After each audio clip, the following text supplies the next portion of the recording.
Hi, this is Dr. Gregory Sadler. I'm a professor of philosophy and the president and founder of an educational consulting company called Reason.io, where we put philosophy into practice. I've studied and taught philosophy for over 20 years, and I find that many people run into difficulties reading classic philosophical texts. Sometimes it's the way things are said or how the text is structured. But the concepts themselves are not always that complicated, and that's where I come in. To help students and lifelong learners, I've been producing longer lecture videos and posting them to YouTube. Many viewers say they find them useful. What you're currently watching is part of a new series of shorter videos, each of them focused on one core concept from an important philosophical text. I hope you find it useful as well. In his sermon number 8, Joseph Butler is going to make a distinction between two different, we could call them kinds or modalities of anger. And he says, in terms of resentment, which is he's using synonymously there, it is of two kinds, hasty and sudden, or settled and deliberate. And he tells us the former, hasty or sudden, is called anger and often passion, which through a general word is frequently appropriated and confined to the particular feeling. Sudden anger as distinct from deliberate resentment, malice, and revenge. And he tells us that in all of these words, every one of them is usually implied somewhat vicious, somewhat unreasonable as to the occasion of the passion, or immoderate as to the degree or duration of it. And then he says, but that the natural passion itself is indifferent, St. Paul has asserted in that precept, be angry and sin not. And a lot of our sudden anger is going to be fairly easy to mold into that injunction, right? And so when he talks about sudden or hasty anger, he tells us at the very beginning, sudden anger on certain occasions, so not all the time, but much of the time, is mere instinct. And he gives us the example of the disposition to close our eyes, rather fancy words, upon the apprehension of somewhat falling into them, right? It doesn't imply reason. So we have these you could call them reflexes or stimulus response mechanisms within our bodies. So, there's all sorts of things that we might be susceptible in those cases. Somebody pinches us, and we don't like it. We turn around, oh, what are you doing there, Animals, you pull the dog's tail, bad idea, right? Because dogs don't like that. Cats don't either. That's often a way children get a lesson about not doing that sort of thing. Children, he talks about infants in here, but also about grown people. We have all sorts of things like that. Some of us don't like feeling wet, if it's a hot, humid day and we're sweaty or something like that, that can make us irritable. Some of us get upset when, we hear a loud sound or somebody bumps into us or we're stuck funneling into a line with a crowd and we have bodies jostling against us. So these are things, as he says, that are occasioned by mere sensation and feeling. Things happen to our bodies or threaten to happen to our bodies, and we respond with this sudden or hasty anger. And you can substitute other things, irritability, being on edge, but there's a response that is characteristic of anger and kind of looks like the anger that we feel that he calls settled or deliberate anger when there's something more going on here. And it's occasioned by opposition, by, as he says, sudden hurt or violence. It could be, the opposition could be something like you're carrying your groceries out in a bag and suddenly the bag rips at the bottom and your glass jars fall to the ground and break and you're like, oh, damn it, right? You're angry about that sort of thing. So opposition could cover a very wide range. It could be being stuck in traffic. It could be the wind blowing on you in a way that you don't like. Sudden hurts to our body, things that suddenly arise that make us feel bad. It doesn't have to be necessarily just an ache or a pain. It could be getting burned. It could be getting too cold. It could be all sorts of things that we don't like. Violence, people can, like jump at us and then we get angry at them or something along those lines. All sorts of possibilities here. And he says that these sorts of things for human beings, actually not just for human beings, for animals as well, naturally excite this passion of sudden anger. Now, it's different than deliberate anger in one key way, besides being sudden or hasty and not lasting that long.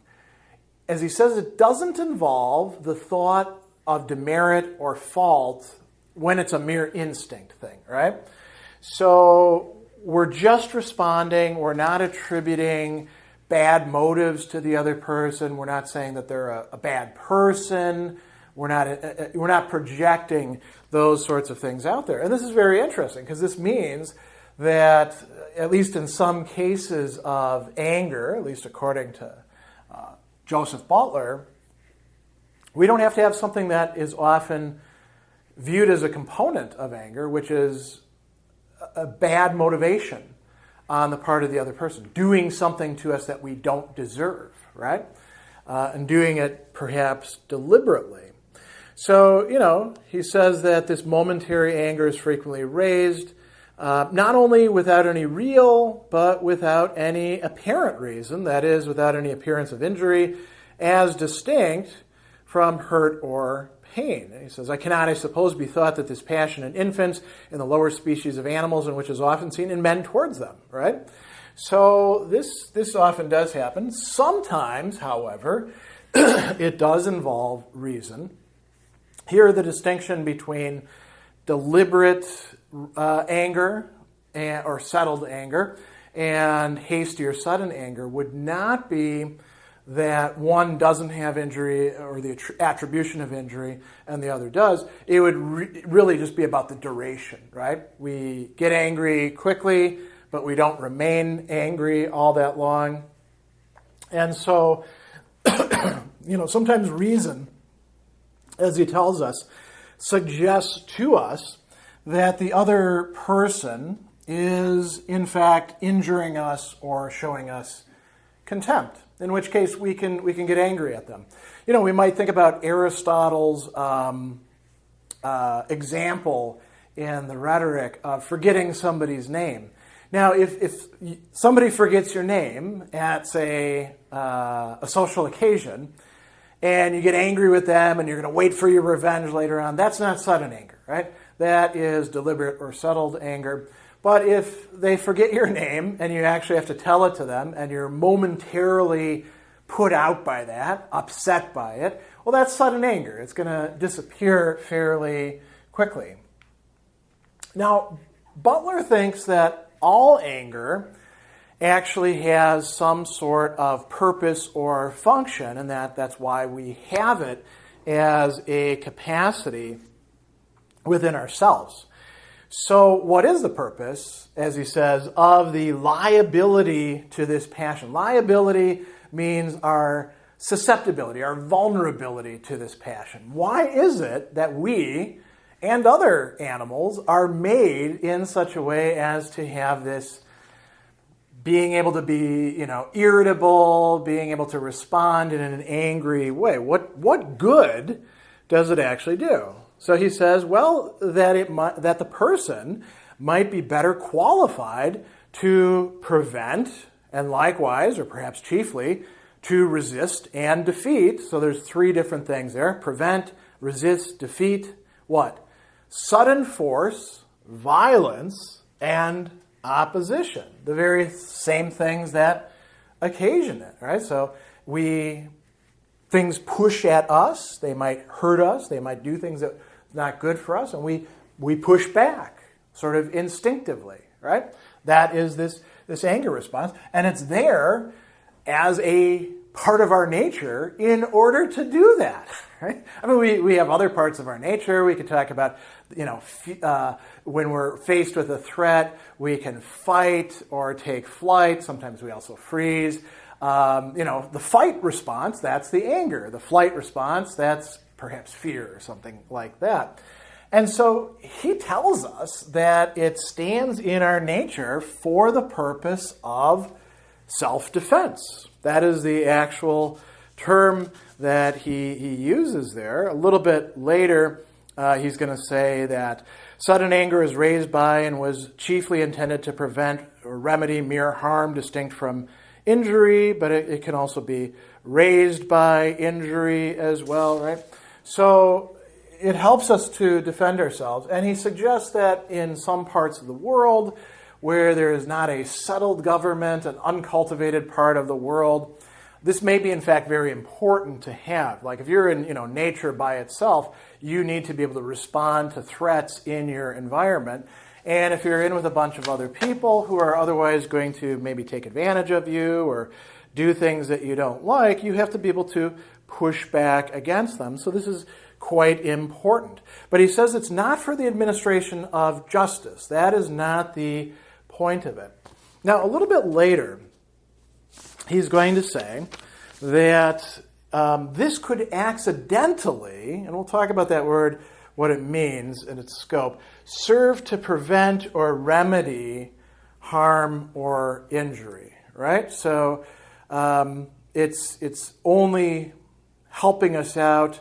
You could say, we would say by accident here, but that means contingently. That's not its purpose. That's the purpose actually of settled anger or deliberate anger.